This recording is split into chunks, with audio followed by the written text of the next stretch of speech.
Hedefimin sandı, vur emri geldi.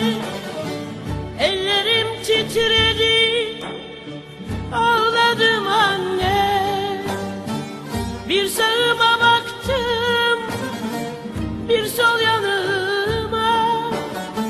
Yüreğim sızladı, ağladım anne. Ağladım anne.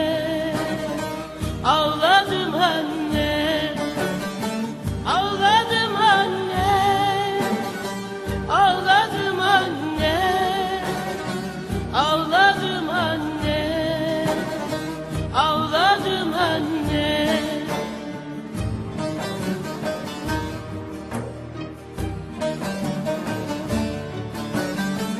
Gecenin yarısı dağın başında, siperde beklerken ay ışığında, hedef oldu geldi, durdu karşımda. Yüzümü çevirdim, ağladım anne, ağladım anne, ağladım anne, ağladım anne. Ağladım anne, ağladım anne, ağladım anne.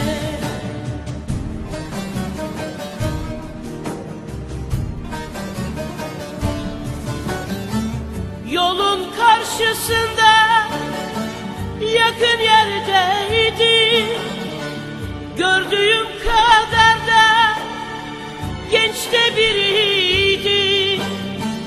Bir taşın dibinden kalktı yürüdü, ardı sıra baktım, ağladım anne, ağladım anne, ağladım anne, ağladım anne, ağladım anne, ağladım anne, ağladım anne.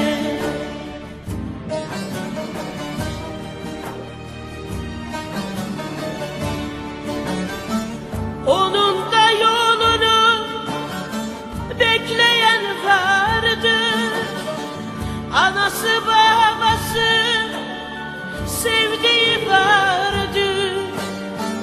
Belki de yuvası, yavrusu vardı.